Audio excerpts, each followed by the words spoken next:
నమస్కారం, నా పేరు గీత. Welcome to CJRTV.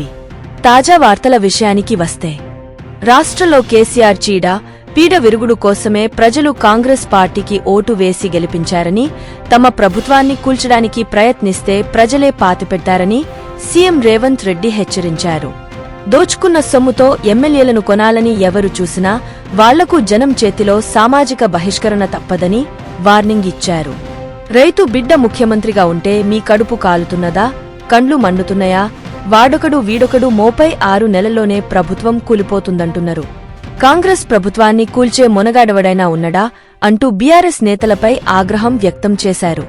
ప్రభుత్వాన్ని కూల్చే ప్రయత్నాలు చేస్తే ఫామ్ హౌస్ గోడలే కాదు, ఇటుక పెళ్లలు కూడా మిగలవు, మా కార్యకర్తలే గొయ్యితీసి పాతిపెట్టారు అని చెప్పారు. తాము అల్లాటప్పాగా అధికారంలోకి రాలేదని, ప్రజల మద్దతుతో, కార్యకర్తల పోరాటంతో వచ్చామని ఆయన అన్నారు. శనివారం హైదరాబాద్లోని బైరామల్గూడ, నల్లచెరువు, కండ్లకోయ తదితర ప్రాంతాల్లో అభివృద్ధి పనులకు సీఎం రేవంత్ రెడ్డి శంకుస్థాపనలు, ప్రారంభోత్సవాలు చేశారు. అనంతరం మేడ్చలో ఏర్పాటు చేసిన ప్రజాదీవెన సభలో మాట్లాడారు. కాంగ్రెస్ అధికారంలోకి రాగానే సమస్యలను వేగంగా పరిష్కరించి అభివృద్ధి పనులను ప్రారంభిస్తున్నామని అన్నారు. మరి ఒక తాజా వార్తలతో మీ ముందుకు మళ్లీ వస్తాను. అంతవరకు సెలవు. CJRTVని సబ్స్క్రైబ్ చేయండి.